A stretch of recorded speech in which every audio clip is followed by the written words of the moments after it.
Now let's go back to KwaZulu-Natal, where my colleague Jayed-Leigh Paulse is standing by in Durban. Jade, what can you tell us about what we are looking at right now? A very good evening to you, Francis, and to the viewers here.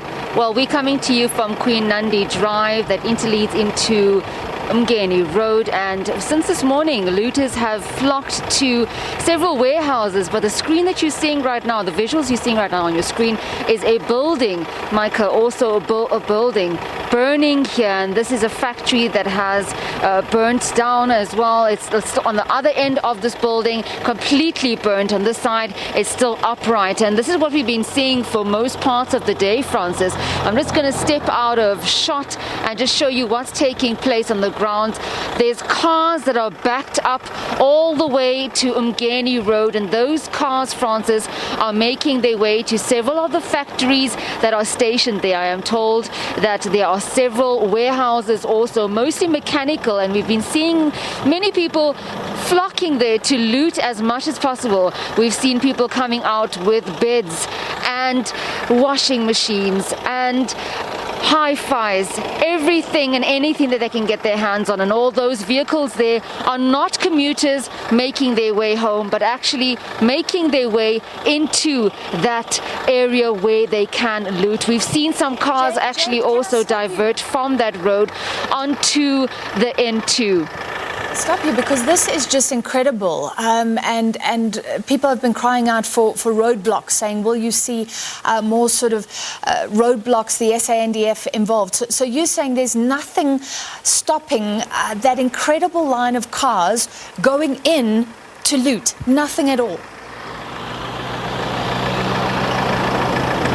Francis, from the time that we have arrived here, we haven't seen anyone, we haven't seen any law enforcement here, we haven't seen any of the South African National Defence Force members that were supposed to be deployed to assist law enforcement or to bulk them up. And what you're seeing on your screens right now is just chaos, absolute chaos. And you know, in as much as we can't shy away from law enforcement doing as much as they can and trying to assist, but they really are overwhelmed. And from our reporting on the roads and just assessing the situation, they have a very difficult time.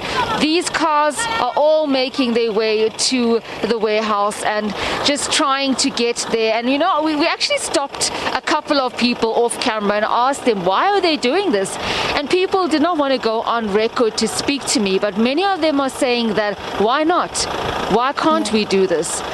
So it's just shocking to hear how civilians are actually resorting to this kind of criminality. This is incredible, a traffic jam of potential looters, and the fires. We saw another fire with another colleague not too long ago. Does this seem a mistake? I mean, I don't know if you have any information like that, Jade, but was it mistakenly set alight, that huge building, or could looting be turning into arson?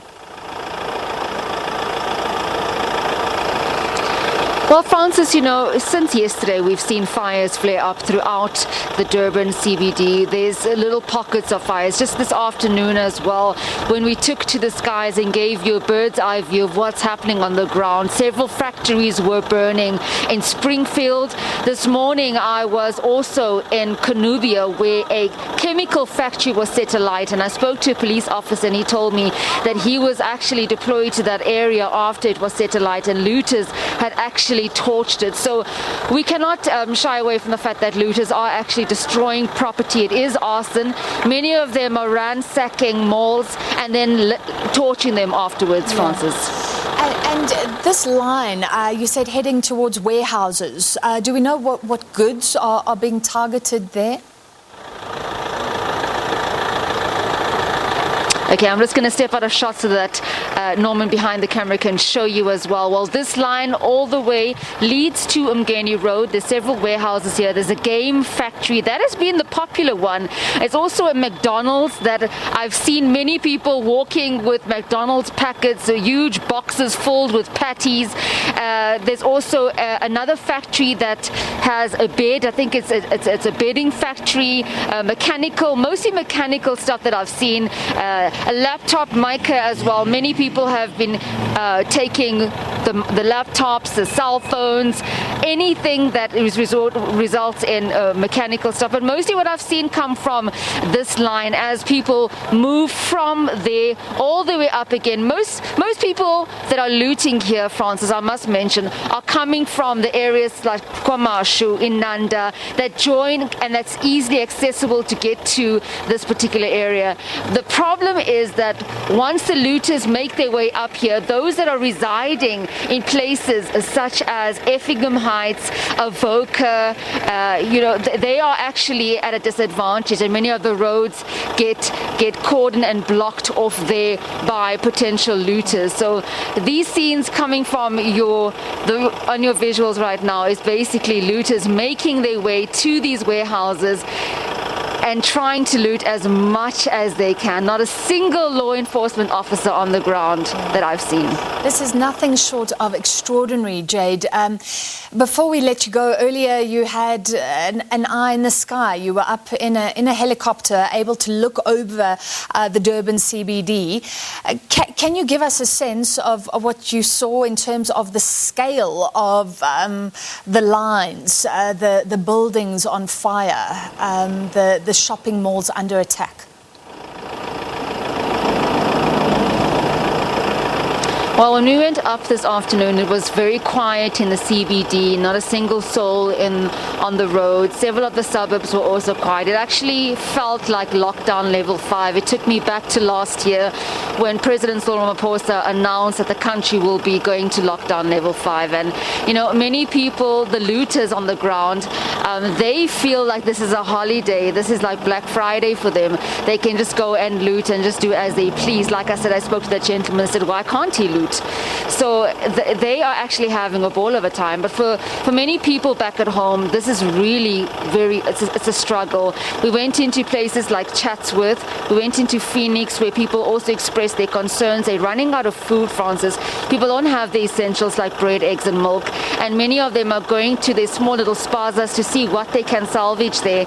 When we went to those spazas, half of them were empty. There's just not enough food to go around in these areas, and that is the great concern right now. But when we were inside the helicopter, just flying over some parts of Durban, very quiet in the CBDs. The hotspots that stood out for me was mostly the factories. Queen Nandi Drive was very, very busy. Francis, I'm hearing gunshots going on the other side. I think maybe the police have indeed arrived. Queen Nandi Drive, also Umgeni Road was also busy. We flew over that macro game that they're currently looting. We also flew over there and showed some of the visuals. Complete and utter destroying of property there. I've seen so many trolleys being strewn across the roads, some of them going as far as the CBD as people make their way from their respective locations, most of them coming from the north parts of Durban, others coming from the townships just to make their way into town, and most of them are using Queen Nandi Drive, like I said, to go to those warehouses and then into Umgeni Road and then branch off into respective other suburbs. So the most suburbs that have been hit: Springfield, Macro and Queen Nandi Drive. Francis. All right, so this is a thoroughfare, no police presence, a traffic jam of people going to loot. Thank you, Jade, and please update us a little bit later if that is a gunshot you're hearing, if that is a police presence now on the ground. And as she pointed out, it's fine if people have stocked up, if they do monthly groceries, but it's the poor and vulnerable who live day by day buying goods on a day-to-day basis that are struggling tonight to put food on the table.